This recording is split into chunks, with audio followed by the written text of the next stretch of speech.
1811 4000। यही consumer helpline.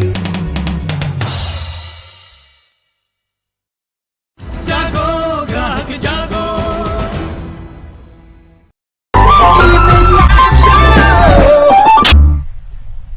मंजिलें मिल ही जाएंगी भटक कर ही सही, गुमराह तो वो हैं जो घर से निकले ही नहीं। भाई स्कॉलर्स ये कहते हैं कि सफलता की पहली सीढ़ी होती है कोशिश।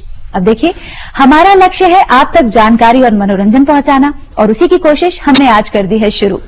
इस वक्त मैं हूं मुक्ता, दूरदर्शन पर आप देख रहे हैं इवनिंग लाइव शो, और मेरे बिल्कुल सामने कौन बैठा है आप तक जानकारी पहुंचाने के लिए, ये जरूर आपको बताएंगे। लेकिन इस आने वाले 1 घंटे में और क्या क्या खास होने वाला है वो नोट कर लीजिए। 6 महीने तकरीबन बीत गए हैं साल को, और इस 6 महीने में सिनेमा का क्या हाल हुआ है, पूरा लेखा जोखा सिनेमा से सेगमेंट में हम लाएंगे, और आज रिलीज होने वाली 4 फिल्मों पर भी करेंगे हम बात। मॉनसून चल रहा है, कल दिल्ली में अच्छी खासी बारिश हुई है, लेकिन कहीं ना कहीं लोक गीतों से हम पीछे हैं। मॉनसून स्पेशल कजरी आपको हम सुनवाएंगे, लेकिन उससे पहले आपके अधिकारों की बात, ताकि वो जानने के बाद आप मनोरंजन का पूरा आनंद उठा सके। हमारे साथ इस वक्त बैठी हैं डॉक्टर शीतल कपूर। अ वेरी वार्म वेलकम मैडम। आप प्रोफेसर हैं कमला नेहरू कॉलेज में, आप एक एनजीओ के साथ भी जुड़ी हैं, और एक लीडिंग न्यूज़पेपर में आप लिखती भी हैं कंज्यूमर्स के अधिकारों को लेकर। उन्हीं के साथ हमारे साथ हैं Shri Rajendra Chaudhary ji. A very warm welcome to you sir. आप मिनिस्ट्री ऑफ कंज्यूमर अफेयर्स में डिप्टी सेक्रेटरी हैं।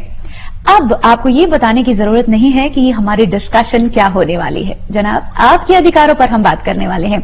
आप बाजार जाते हैं, छोटी से छोटी चीज या फिर बड़ी से बड़ी चीज, यानी मसालों से लेकर मकान तक, ये सब आप उपभोग करते हैं, तो आप हुए उपभोक्ता। आपके अधिकार क्या क्या है, ये आज हम बात करने वाले हैं। और अगर कहीं आप चले गए हैं तो फिर इस वक्त this is the right time for you. हम टेलीफोन लाइंस आपके लिए खोल रहे हैं, ये नंबर नोट कीजिए और सीधे बात कीजिए, यहां अपनी परेशानियों का हल ले सकते हैं आप यहां से। हमारा नंबर है 23097532। दिल्ली के बाहर या मोबाइल से फोन करने के लिए दिल्ली का डायलिंग कोड 011 लगाना मत भूलिएगा। सर स्वागत तो कर रहे हैं मैडम आपका भी, लेकिन अभी सवाल ढेर सारे तैयार हैं। सबसे पहले शीतल जी, क्योंकि बहुत सारे हमारे व्यूअर्स ये जानते भी नहीं होंगे कि उनके अधिकार क्या हैं। उपभोक्ता हर कोई है, क्या अधिकार है एक उपभोक्ता के? हम सभी उपभोक्ता हैं, और जैसे कि उपभोक्ताओं के अधिकार जो हैं हमें उपभोक्ता संरक्षण अधिनियम के अंतर्गत मिले हुए हैं कि हम कोई भी सामान खरीदें तो देख परख कर खरीदें।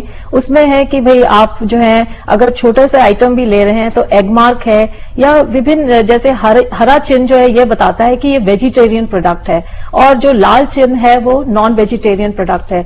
तो आपको देख कर खरीदना है कि कोई भी आइटम आप खरीद रहे हैं, फिर आपके लिए जो है बिल लेना बहुत जरूरी है, क्योंकि बिल जो है एक सबूत भी है। जब अगर आप कंप्लेंट करते हैं उस दुकानदार के खिलाफ कि इसने मुझे गलत या एक्सपायरी डेट के बाद प्रोडक्ट बेच दिया है, तो यही एक प्रूफ होता है उपभोक्ता फोरम में भी कि आप उसके अगेंस्ट कंप्लेंट कर सकते हैं। फिर आप जो है जो भी सामान ले रहे हैं उसको देख परख कर लीजिए। उसमें टोल फ्री नंबर्स भी दिए होते हैं। अगर कोई कंप्लेंट है तो अगर सेलफोन कंपनी ने आपको गलत सेलफोन दे दिया है तो आप उस दुकानदार के पास जाइए, नहीं तो फिर उसके कस्टमर केयर में भी आप लिख सकते हैं कि भाई ये मुझे सामान गलत बेचा गया। तो माने ये कह सकते हैं कि जानकारी का अधिकार उपभोक्ता को है, वो जो भी चीज खरीदता है उसे पता होना चाहिए, ये उत्पादक को उसको बताना बहुत जरूरी है। और अगर वो चला जाता है तो कंप्लेंट करने का अधिकार भी उसके पास है।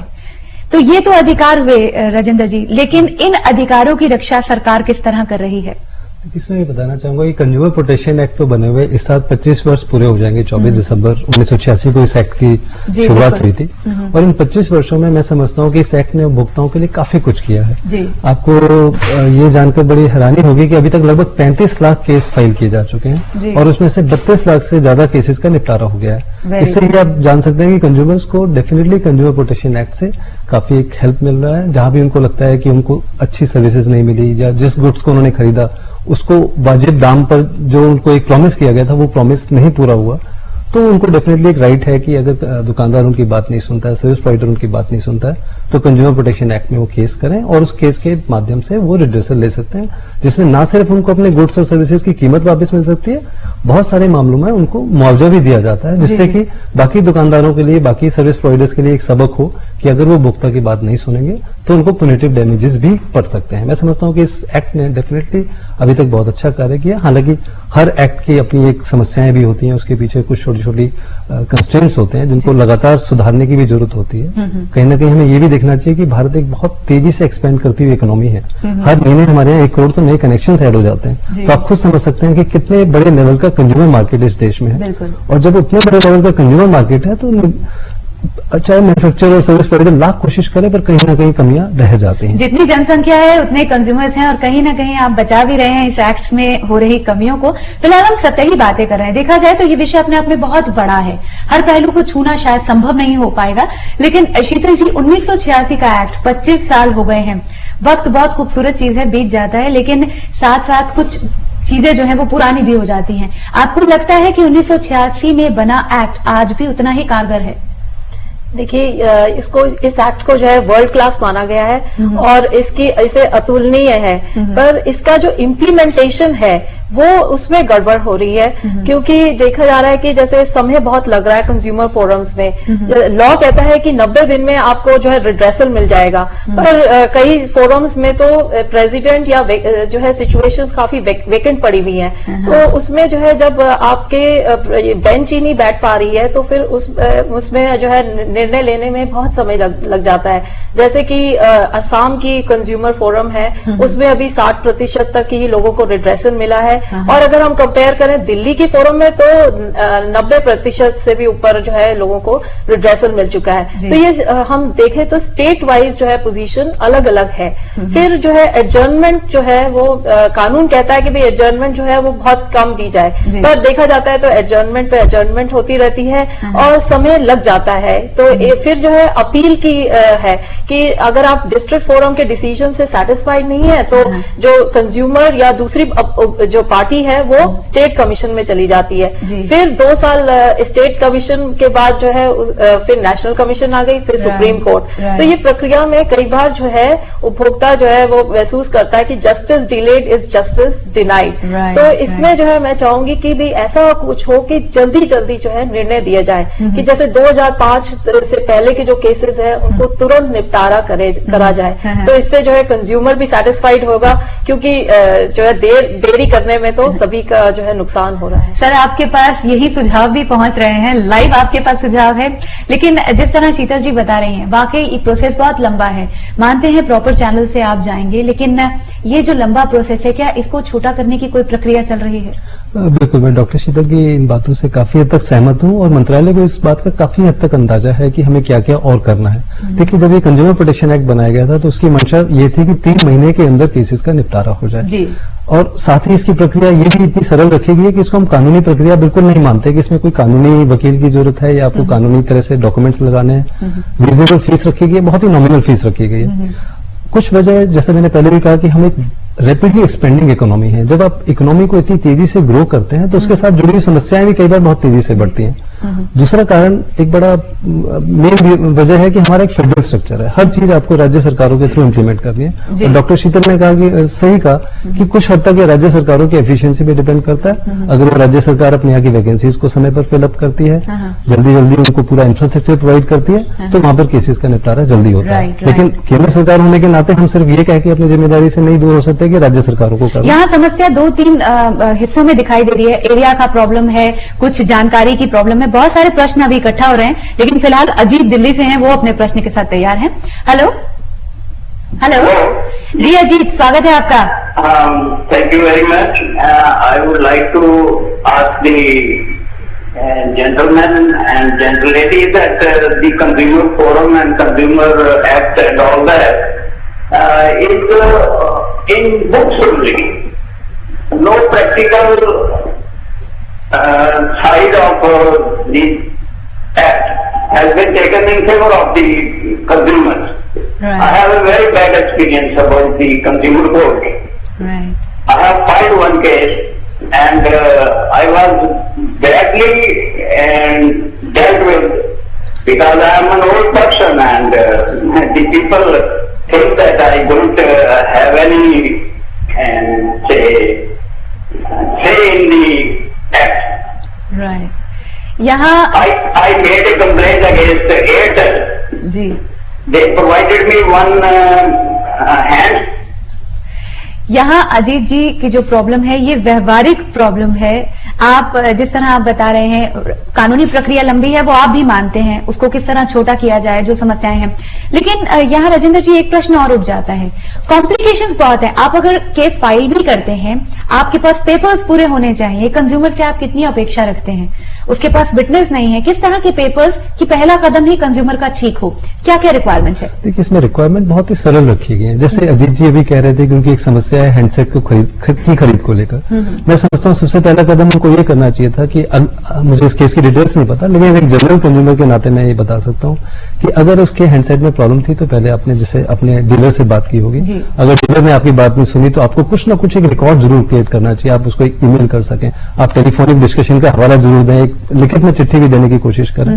क्योंकि जब तक एक रिकॉर्ड क्रिएट नहीं होता, कंज्यूमर प्रोटेक्शन एक्ट में आपको मुआवजा मिलना या आपको रिड्रेसल मिलना थोड़ा सा मुश्किल हो जाता है कि आप कैसे एस्टेब्लिश करेंगे कि आपने अपनी बात को जगह जगह पर रखा है। और टेलीफोन का डिटेल आपको देना होगा। डिस्कशन की अगर हम बात करें, बहुत ही पहले कदम की बात कर रहे हैं, अगर आपकी मांग पूरी नहीं हुई या जो सर्विस की वायदा आपसे किया गया था वो नहीं हो पाया, तो टेलीफोनिक डिस्कशन जो है वो प्रूफ आपको कोर्ट में सबमिट कराना होगा। नहीं, प्रूफ का मतलब ये होगा कि सबसे पहले आपको डीलर से बात करनी है। डीलर का रिस्पांस अगर पॉजिटिव नहीं है तो आप उसको डेफिनेटली लिखित रूप में फॉलोअप कीजिए। आप उसकी कंप्लेंट रिड्रेसल ईमेल पर भी कीजिए, उनके हेड ऑफिस में भी एक ईमेल की कॉपी कीजिए। उनके कोर्ट जो एक नोडल ऑफिसर होता है, अगर आप एक अपना कोई भी टेलीफोन का बिल उठा के देखें तो पीछे बड़ा क्लियरली ग्रीवेंस रिड्रेसल मैकेनिज्म दिया गया है कि फर्स्ट स्टेज पर आपको किसको कंप्लेंट करनी है। अगर वहां से आपकी बात नहीं बनती, आपको आपकी समस्या का समाधान नहीं होता, तो एक नोडल ऑफिसर भी हर एक टेलीकॉम कंपनी ने अपॉइंट किया, आप उससे बात कीजिए, उसको ईमेल जरूर कीजिए। और अगर फिर भी बात नहीं बनती तो मैं समझता हूँ कंज्यूमर फोरम में अगर आप शुरू में ही सारी प्रक्रियाओं को पूरा करके पहुंचे, आप उसमें अपने बिल की कॉपी रखें, अपनी शिकायत की पूरी डिटेल दें और साथ में जो भी आपने कॉरेस्पॉन्डेंस की है उसका इंक्लूजर जरूर लगाएं। अक्सर होता क्या है, देखिए डिले कई बार इसलिए होते हैं कि कंज्यूमर सिर्फ एक एप्लीकेशन लेकर कंज्यूमर फोरम में केस दायर कर देता है और फिर वो सोचता है कि मुझे इमीडिएटली रिड्रेसल में जाना चाहिए। आपको ये भी समझना चाहिए कि नेचुरल जस्टिस का सिद्धांत यही है कि दूसरी पार्टी को भी पूरा मौका दिया जाए और जब तक आप पूरे कागज उसके साथ नहीं लगाएंगे, आप अपनी बात को सही तरह से नहीं रखेंगे, काफी पॉसिबल है कि कंज्यूमर फोरम उस चीज को कहीं ना कहीं फिर हियरिंग्स में चला जाता है कि उनको नोटिस इशू कीजिए।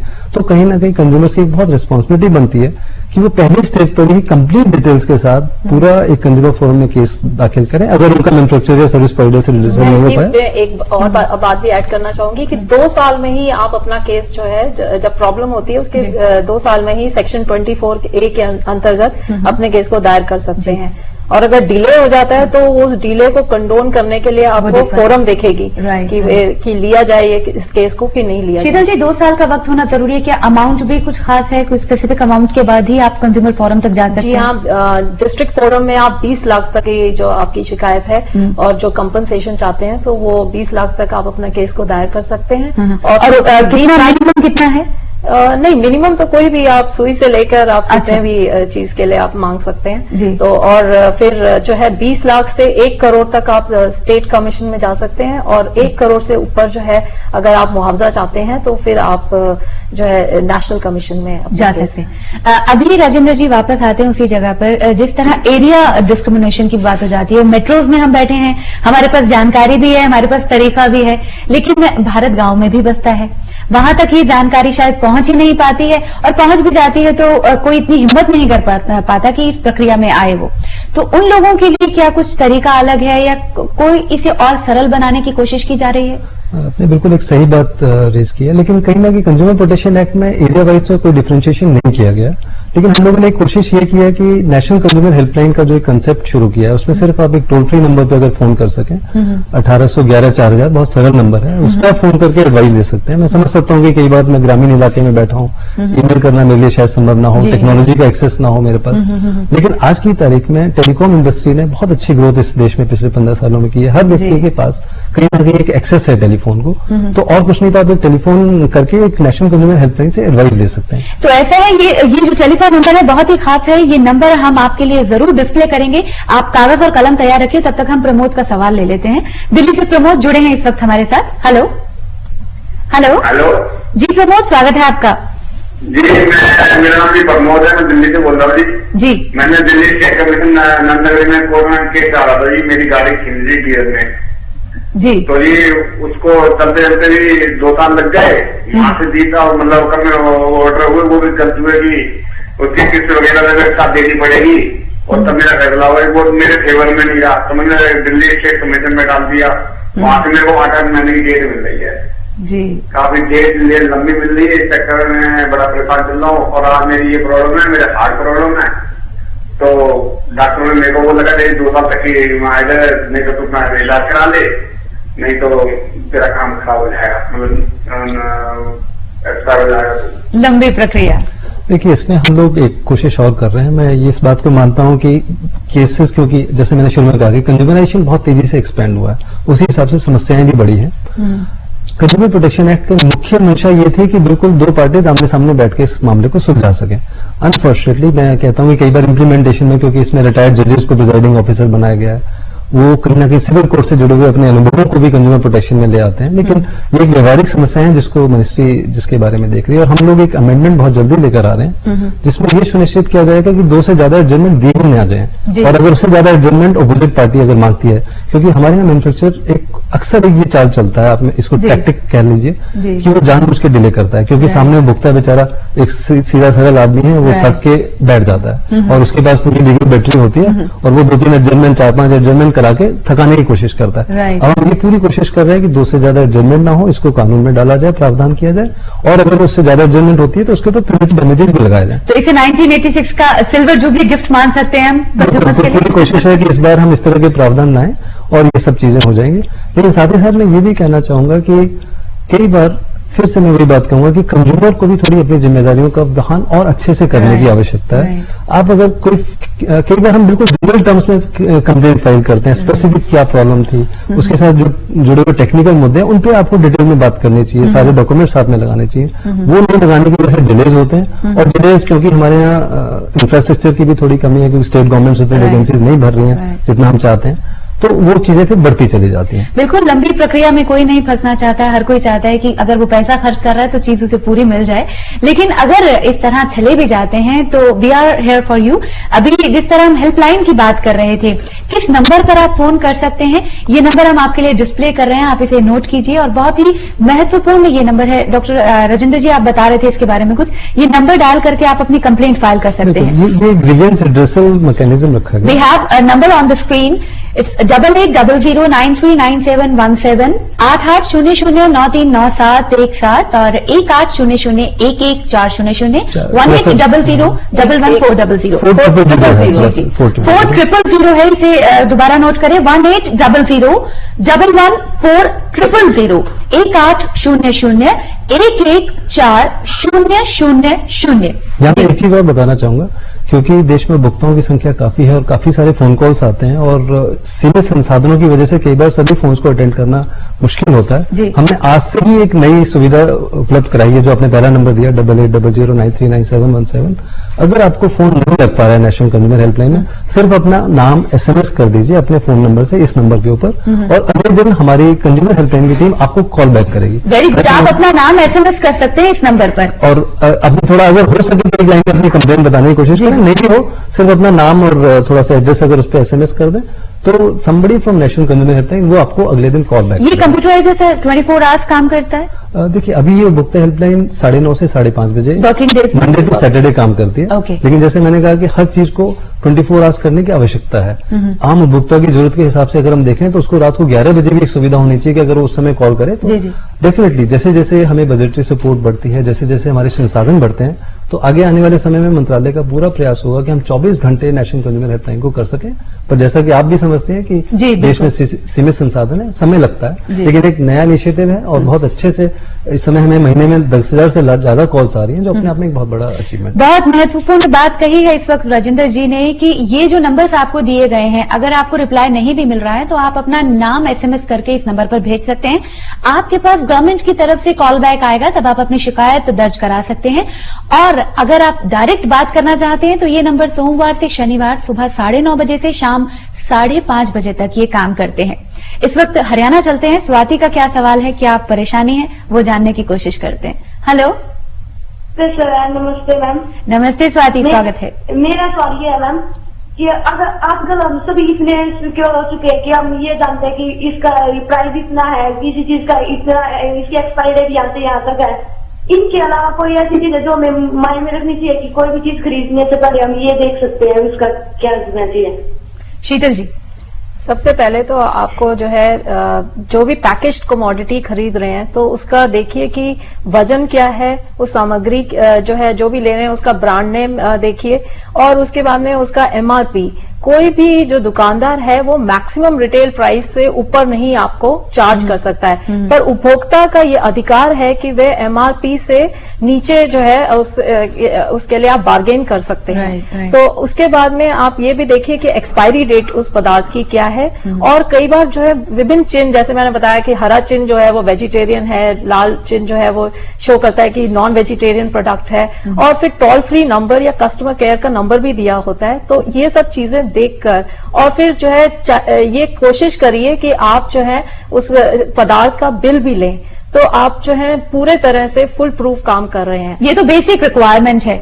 सर बहुत इंपॉर्टेंट है ऐसे में मॉनिटरिंग करना आपके डिपार्टमेंट की तरफ से। आज अगर टीवी चैनल ऑन करते हैं, रेडियो ऑन करते हैं या अखबार देखते हैं, फुल ऑफ एड्स, और ऐसी एड्स जो आपको कहीं ना कहीं भ्रामक स्थिति में खड़ा कर देती हैं। आपके पास बहुत मुश्किल हो जाती है कौन सा ब्रांड आप चुने, कौन सा लॉयल है, कौन सा नहीं है। ऐसे में मॉनिटरिंग की क्या प्रक्रिया है? ये आपने बहुत एक सही प्रोसेस, सही सवाल किया है, क्योंकि मिसलीडिंग एडवर्टाइजमेंट या भ्रामक विज्ञापन इतनी तेजी से क्योंकि वही बात आ जाती है कि कंज्यूमर मार्केट एक्सपेंड कर रहा है और उसका कहीं ना कहीं विज्ञापन करता है, उसका फायदा भी, नाजायज फायदा भी उठाने की कोशिश कर रहा है। आपको अखबार ऐसी एड से भरे मिल जाएंगे जिसको देखकर ही आप समझ सकते हैं कि कहीं ना कहीं कुछ गड़बड़ है, लेकिन ऐसे विज्ञापन हमारे टीवी पर, अखबारों में सब जगह है। इसके लिए दो मैकेनिज्म्स ऑलरेडी एग्जिस्ट करते हैं। आईएनबी मिनिस्ट्री के अंडर एक वॉलंटरी ऑर्गेनाइजेशन है, advertisement standard council of India. अगर किसी एडवर्टाइजमेट से आपको लगता है कि एडवर्टाइजमेंट मिसलीड कर रहा है, गलत जानकारी दे रहा है, लोगों को बेवकूफ बनाने की कोशिश कर रहा है, तो आप उस एडवर्टाइजमेंट के अगेंस्ट एक्सकी advertisement standard council of India में कंप्लेंट कर सकते हैं। एक वॉलंटरी बॉडी है, लेकिन हम उपभोक्ता मामले मंत्रालय में इस चीज को और आगे ले जाना चाहते हैं, क्योंकि कई बार ये भी एक सच्चाई है कि वॉलंटरी रेगुलेशन इस देश में अभी तक शायद काम नहीं कर पा रहा है। इंडस्ट्री अपनी वॉलंटरी ऑर्गेनाइजेशन बना तो देती है, लेकिन कहीं ना कहीं वो इंडस्ट्री का ही फेवर कर रही है। अभी भी कंज्यूमर थोड़ा सा कमजोर स्थिति में। हम लोग कोशिश कर रहे हैं कि एडवर्टाइजमेंट्स के लिए भी एक रेगुलेटर बनाने की कोशिश कर रहे हैं। मंत्रालय लेवल पे ये प्रयास चल रहे हैं। ये मामला क्योंकि आईएनबी मिनिस्ट्री के एडमिनिस्ट्रेटिव जुरिसडिक्शन में आता है, तो दोनों मंत्रालय साथ मिलकर ये पूरा कोशिश कर रहे हैं कि एडवर्टाइजमेंट्स के भ्रामक विज्ञापनों के जाल से कंज्यूमर्स को बचाया जा सके। बहुत खूबसूरत बात है कि कमियां समझी जा रही हैं, कदम बढ़ा दिया गया है, क्योंकि कमी पता होगी तो सुधार होगा। चलते चलते वक्त बहुत कम है। की नोट, दो स्कॉलर्स हैं, दो हमारे पास जानकार हैं कंज्यूमर्स के। शीतल जी, आप क्या कहना चाहेंगे हमारे उपभोक्ताओं को? मैं तो यही कहूंगी कि देखकर परख कर सामान खरीदिए और अपने आप को ठगी से बचाइए। क्यों? और फिर आपके लिए जो है उपभोक्ता फोरम जो बनी हुई हैं और राष्ट्रीय उपभोक्ता हेल्पलाइन, ये सब आपकी मदद के लिए ही हैं, तो इनका प्रयोग करिए। ये नहीं कि छोटे से अमाउंट के लिए जो है आप चुप करके बैठ जाएं। बिल जरूर लीजिए हर सामान का और देखकर और जो है सुरक्षित रहिए। सर, आपके ट्रिप से पहले वेस्ट बंगाल होके आना पड़ेगा। चीनो रॉय इस वक्त हमारे साथ हैं। हेलो हेलो, ये टीना, वेलकम। जल्दी से अपना सवाल पूछिए। हाँ, मेरा सवाल ये है कि अगर मैं पैकेट से कोई चीज खरीदती हूँ और उसमें कोई खराबी निकलती है, तो क्या मैं इस डिपार्टमेंट को बता सकती हूँ या फिर मैं सीधा कंपनी को बताऊँ? और वो अगर कोई स्टेप न ले तो मैं क्या करूँ? जी देखिए, इसमें कंज्यूमर प्रोटेक्शन एक्ट इस तरह से बनाया गया कि पहले आप हमेशा कंपनी को अप्रोच करें, क्योंकि कंज्यूमर प्रोटेक्शन एक्ट में तभी आया जब ये लगे कि कंपनी ने आपकी बात नहीं सुनी या उसके ऊपर जो भी नोडल ऑफिसर है उसने आपकी बात नहीं सुनी। जब वो प्रोसेस आप पूरा कर ले, आपको लगे कि नहीं कंपनी आपकी बात सुनने को तैयार नहीं, आपको रिड्रेसल नहीं दे रहा, तो डेफिनेटली कंज्यूमर फोरम बहुत एक सरल प्रक्रिया है, आप उसका इस्तेमाल कीजिए। तो पहला कदम आप उठाएं, यही आपका टिप भी मान लेते हैं हम। यहाँ मैं एक चीज जरूर कहना चाहूंगा कि कहीं ना कहीं उपभोक्ताओं को ये समझना चाहिए कि समस्या छोटी हो या बड़ी हो, उसको अपने मन में ये जरूर एक संकल्प लेना चाहिए कि मेरी समस्या बेशक 100 रुपए की हो, लेकिन अगर मैं इसके लिए फाइट करता हूं और मैन्युफैक्चरर को मैं ये मजबूर करता हूं या मैं अपना राइट्स ले पाता हूं, तो मैं अपने जैसे हजारों लाखों उपभोक्ताओं की भी मदद करता हूं। अक्सर होता यह है कि सब चलता है एटीट्यूड हम नागरिकों के बीच में बहुत तेजी से फैल चुका है। हम सोचते हैं यार 100 रुपए की कंप्लेंट है, 1000 रुपए की है, इसके लिए क्यों परेशान हो रहे हैं? This should not be allowed. We should become a very aware and empowered consumer. जिस दिन हम ऐसा कर पाएंगे, हमें अमेरिका और यूरोप जैसी सर्विसेज प्राप्त करने से कोई नहीं रोक सकता। सिर्फ सब चीजें सरकार के ऊपर ना छोड़िए, खुद भी थोड़ा कष्ट करने की आदत डालिए। बहुत खूब, बहुत खूब, बहुत अच्छी जानकारी आपने दी, अच्छी खासी डिस्कशन रही। अधिकारों को जानना किसे अच्छा नहीं लगता है। बहुत बहुत धन्यवाद। और आप से विदा लेने से पहले भी हम अपने व्यूअर्स को बता दें कि अपने अधिकारों को आप जानिए, लेकिन कर्तव्यों के प्रति भी पूरे सचेत रहिए। आपके कर्तव्य क्या है वो भी हम आपको इस प्रोग्राम में आगे बताएंगे। फिलहाल बहुत बहुत धन्यवाद स्टूडियो में आने के लिए। और चलते चलते एक बार हेल्पलाइन नंबर आप दोबारा नोट कीजिए। किसी भी तरह की शिकायत आपके पास है उपभोक्ता मामले को लेकर, तो आप इस नंबर पर फोन कर अपनी शिकायत दर्ज करा सकते हैं। नंबर है 8800939717, 8800939717, 1800114000, 1800114400। पहला नंबर एसएमएस के लिए। जी हाँ, ये पहला नंबर आपके लिए एसएमएस के उपयोग के लिए है। आप एसएमएस कर सकते हैं पहले नंबर पर, और दूसरे नंबर पर आप फोन करके अपनी शिकायत दर्ज करवा सकते हैं। एक बार फिर बहुत बहुत धन्यवाद आपके लिए। तो चलिए, अभी जानकारी के बाद हम रिलैक्स फील करते हैं। मौसम चल रहा है मॉनसून का, ये है सावन का महीना, और सावन के महीने में कल दिल्ली वालों ने अच्छी खासी बारिश का आनंद तो उठा लिया है, लेकिन इस बारिश की खूबसूरती और इसके उल्लास को कौन दोगुना चौगुना कर सकता है? भाई कजरी, पूर्वी उत्तर प्रदेश का लोकगीत, जिसे लोक गीतों की महारानी कहा जाता है। इसकी खूबसूरती से अंदाजा लगा लीजिए कि भारत में ही नहीं, अमेरिका और ब्रिटेन में भी कजरी गाई जाती है और इसे पसंद किया जाता है। यही कजरी आपके लिए हम